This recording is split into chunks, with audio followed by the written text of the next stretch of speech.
Good morning सांगमाने। जय Jagannath and happy रज Sankranti to all. वर्ष तो आमर रज नहीं किंतु समस्त सजबाज देखिकी मो मन को संभालुची तो मु भी मो मामा शाढ़ी आनिकी सजबाज होती फोटो फोटो उठेदेली। पर आम झीर फरमाइश अनुसार आम बाहरी पड़लु। आम गाँ पाखे गोटे मंदिर अच्छी माँ रामचंडी मंदिर।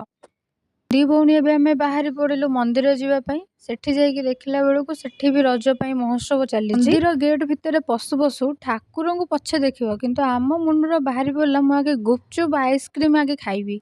आज रज ये बहुत गहली थिला किंतु एठी सबुठु बेसी कष्ट लगे कौन ये पाहाच चढ़ा।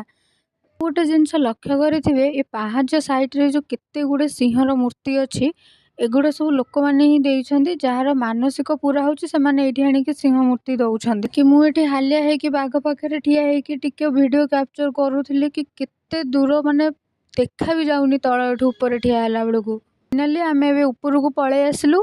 आ एठी एते लोक भिड़ जे आमे सांग सांग माँ को तो देखि भी पारलुनी तो मु साइड हे कि टिके माँ को दर्शन कर माँ एठी तळे पूजा पाउछन्ति। बाकी एटा जो ऊपर को अछि पहाड़टा एटा को माँ को मुकुट बोली कहा जाए।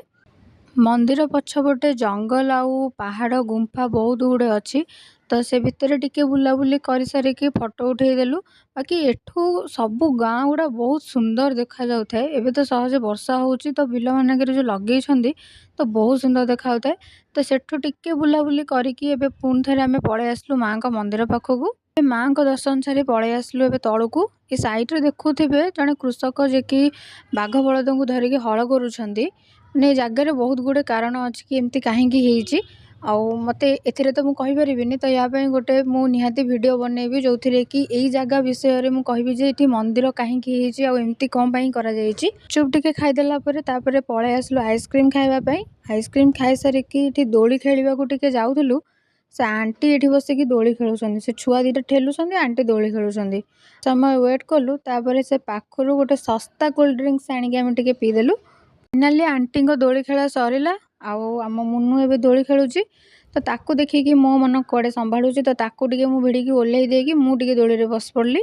एठी जहाँ भी सब दुकान पड़ीथिला बाकी चाट चाउमिन खाइबा जिनस सेटा तो दीपर आउ खाई भी हबनी तो आमे पळे आसलु एबे घरकू। ना सारा एपट सेपट हेकी पूरा हालिया लागिलानी तो एबे पई मु रखुची। Bye bye good night.